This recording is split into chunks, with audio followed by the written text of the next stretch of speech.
اکثر پوچھ رہے ہیں جی حرمین شریفین میں 20 تراوی کیوں ہوتی ہے؟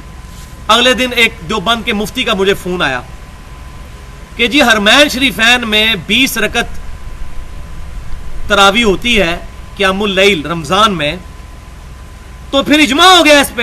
میں نے کہا ماشاءاللہ یہ اجماع کی تعریف ہے کہ جو کچھ سعودی عرب میں ہو رہا ہوگا اس پہ اجماع ہے۔ اجماع وہ ہوگا جس کو پوری امت ایکسپٹ کرے گی۔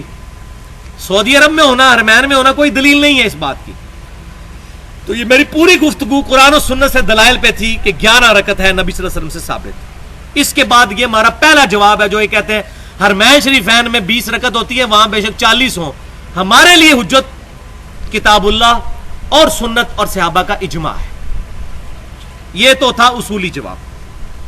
اب دوسرا جواب ہے الزامی، علم الکلام سے، جس کو پنجابی میں پھکی کہتے ہیں۔ کیا حرمین شریفین میں خالی 20 رکعت تراویح ہو رہی ہے؟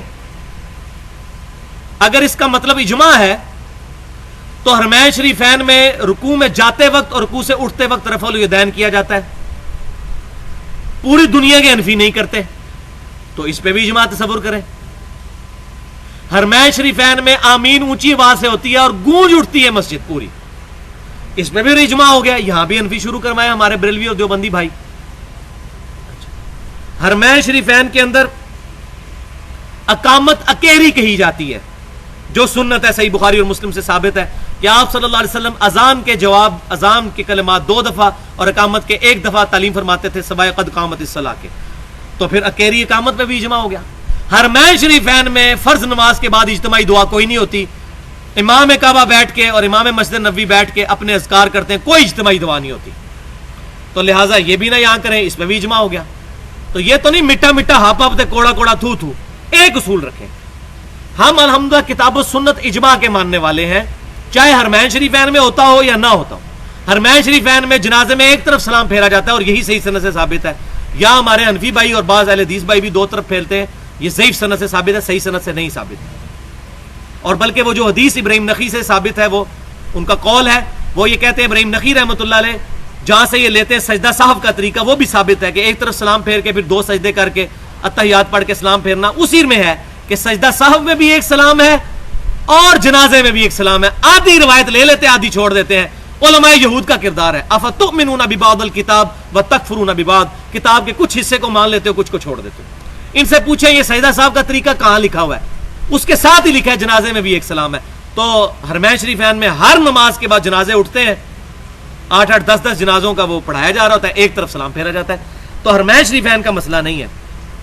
اب پوائنٹ نمبر 3 اس کے اندر آخری، وہ جی حملی ہیں، وہ ہمارے حملی بھائی ہیں، تو وہ حملی بھائی ہیں تو وہ کر سکتے ہیں، آپ لوگ نہیں کر سکتے۔ ہم کیوں نہیں کر سکتے جی؟ حملی ہوں پہلے، ہم کہتے ہیں الحمدللہ ہم محمدی نسبت کے ساتھ ہیں، امام کائنات صلی اللہ علیہ وسلم کے ساتھ ہماری نسبت ہے، تو حملی نہیں ہے بھائیوں وہ۔ یہ بھی بہت بڑا جھوٹ یہاں دھوکہ دیا ہوا ہے، کیونکہ میں الحمدللہ 3 دفعہ حاضر ہوا ہوں، وہاں حاجیوں کو جو مفت قرآن پاک دیتے ہیں ترجمے والا، اسی کلر میں ہوتا ہے، تھوڑا موٹا، وہ پاکستان کے ایک اہل حدیث عالم ہے صلاح الدین یوسف صاحب حفظہ اللہ، ان کا لکھا ہوا ہے وہ، لیکن پروف ریڈنگ انہوں نے کر کے اس میں سے کافی چیزیں نکالی ہوئی ہیں، لیکن جو چیزیں اب بھی موجود ہیں وہ میں ایک بات کرنے لگا ہوں۔ سورۃ النساء کی آیت نمبر 59، فَإِن تَنَازَعْتُمْ فِي شَيْءٍ فَرُدُّوهُ إِلَى اللَّهِ وَالرَّسُولِ إِن كُنتُمْ تُؤْمِنُونَ بِاللَّهِ وَالْيَوْمِ الْآخِرِ اطیعوا اللہ واطیعوا الرسول وَأُولِي الْأَمْرِ مِنْكُمْ، یہاں سے آیت شروع ہوتی ہے، اطاعت کرو اللہ کی، اس کے رسول کی اور اپنے حکمران کی۔ فَإِن تَنَازَعْتُمْ فِي شَيْءٍ فَرُدُّوهُ إِلَى اللَّهِ وَالرَّسُولِ، اگر تمہارا حکمران سے جھگڑا ہو جائے تو اپنے فیصلے کے لیے اللہ اور اس کے رسول کی طرف رجوع کرو، آج یعنی کتاب و سنت کی طرف رجوع کرو۔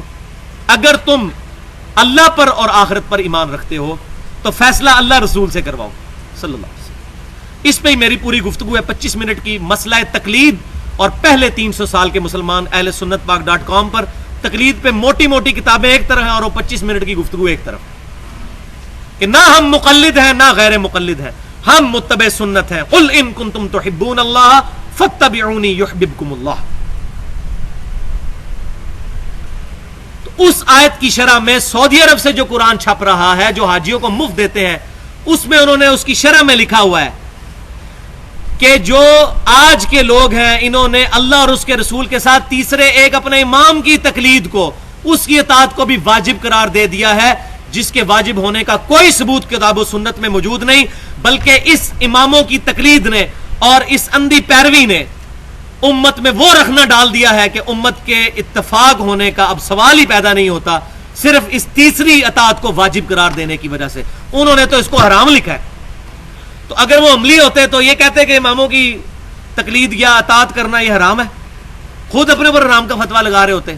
وہ الحمدللہ متبع سنت ہے، الحمدللہ۔ تو یہ بھائیو ایک تاریخی مسئلہ ہے، اس کو بھی سمجھ لیں۔ 1925 کے اندر جب عرب ریولوشن کی وجہ سے حادثاتی طور پہ، وہ ریولوشن جس طرح بھی آئی تھی اس سے قطع نظر، حادثاتی طور پر کتاب و سنت کے منہج والے علماء کی حکومت آ گئی حرمین شریفین میں۔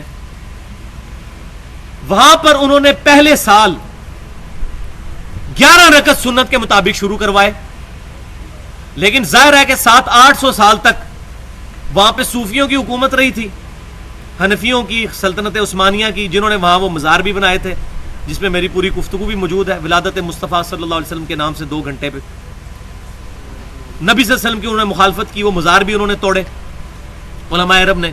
تو پہلے سال انہوں نے 11 رکعت پڑھائی، لیکن جھگڑا شروع ہو گیا، کیونکہ انہوں نے 4 مصلے ڈالے ہوئے تھے، حنفی، شافعی، مالکی، حنبلی۔ آج بھی جو آپ کو ویڈیو ملتی ہے حرمین شریفین کی تعمیر کی، اس میں بھی وہ مصلے موجود ہیں، 1955 میں توڑے ہیں انہوں نے، اٹھا پہلے ہی لیے تھے۔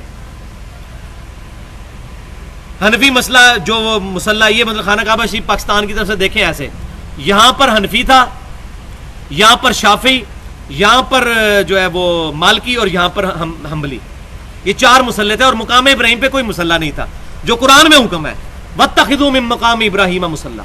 تو جیسے ہی حکم آئی، حکومت آئی علماء عرب کے بعد، انہوں نے کہا 4 مصلے اٹھاؤ ان کے، اور مقام ابراہیم پہ امام کعبہ کو انہوں نے کھڑا کیا سنت کے مطابق۔ اب 4 مصلے اٹھائے، 11 رکعت ہوئی، تو یہ تو چونکہ پڑھتے تھے 20 رکعت، انہوں نے اپنے امام آگے کھڑے کر کے پھر تراویح شروع کروا دی مزید آگے۔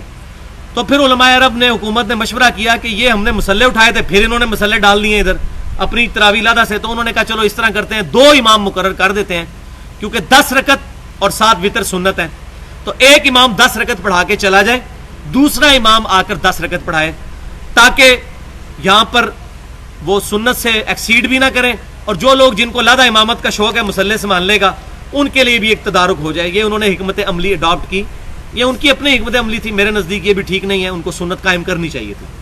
بل ابھی یہ ہے کہ پچھلے تقریباً 80-90 سال سے 2 امام ہیں، 10 پڑھا کے ایک چلا جاتا ہے، پھر دوسرا آ کر 10 پڑھاتا ہے، اور اس طریقے سے وہ انہوں نے یہ شروع کیا۔ ابھی مسجد نبوی میں کچھ سالوں سے انہوں نے اب شروع کیا، ایک امام 8 پڑھا کے چلا جاتا ہے، دوسرا پھر 8 پڑھا کے، اور تیسرا پھر 4 پڑھاتا ہے، پھر وہ اپنے لادہ سے نفل پورے کر لیتا ہے۔ اس طریقے سے انہوں نے ایک سنت کو اجاگر کرنے کی کوشش کی ہے، لیکن ظاہر ہے کہ مجبوری ہے ان کی۔ بہرحال آج وہ اتنے مضبوط ہیں کہ وہ سنت کو زندہ کر سکتے ہیں۔ اور مزے کی بات یہ ہے، سوائے حرمین شریفین کے، مکے اور مدینے کے، وہ بھی 2 مسجدوں میں، مسجد الحرام اور مسجد نبوی کے، پورے سعودی عرب میں 8 رکعت صلاۃ اللیل اور 3 وتر ادا کیے جاتے ہیں، 11 رکعت۔ ایون خانہ کعبہ میں باب العمرہ کے ساتھ ہی ایک باہر مسجد ہے، اس میں بھی 11 رکعت ہوتے ہیں۔ مدینہ یونیورسٹی میں 11 رکعت ہوتی ہے، مکہ یونیورسٹی میں 11 رکعت ہوتی ہے، مکے اور مدینے میں کئی مسجدیں میں نے وزٹ کی ہیں، 11 رکعت ہوتی ہیں۔ صرف وہ انہوں نے ان کو حنفیوں کے فتنے سے بچنے کے لیے کہ وہ یہ اپنی لادہ امامت نہ شروع کروا دیں، انہوں نے یہ کام شروع کیا۔ میرا کوئی ایک عام حنفی کے ساتھ محبت ہے نہ، میں ان کو اہل سنت سے خارج کرتا ہوں، بس تعویل کی غلطی لگی ہے، ان کا جو ہے وہ اصلاح ان کی کرنی چاہیے پیار و محبت کے ساتھ، ان کو فتویٰ نہیں ان پر لگاتا، لیکن ان کو یہ بات حق پہنچانی چاہیے، ان کو اکوموڈیٹ کرنے کے لیے انہوں نے یہ سارا معاملہ شروع کیا، ادروائز انہوں نے یہ شروع نہیں کرنا تھا۔ اسی لیے پورے سعودی عرب میں 11 رکعت ہی پڑھی جاتی ہیں، اگر 20 ہو تو پھر سارے 20 پڑھا رہے ہوں، تو یہ اس کی حکمت تھی۔ خود میں نے امام کعبہ سے میری ڈسکشن ہوئی، شیخ زین العابدین سے مکے میں، انہوں نے کہا، میں نے ان سے پوچھا جی قیام اللیل کتنی رکعت ہے رمضان اور غیر رمضان میں؟ انہوں نے کہا جی 11۔ تو میں نے کہا یہ حرمین شریفین میں؟ انہوں نے کہا جی یہ ان کی وجہ سے ہم کرتے ہیں، ادروائز وہ کہتے ہیں وہ اپنی کسی مسجد میں نماز پڑھاتے تھے، کہتے تھے اس مسجد میں 11 رکعت ہی پڑھاتا ہوں، الحمدللہ۔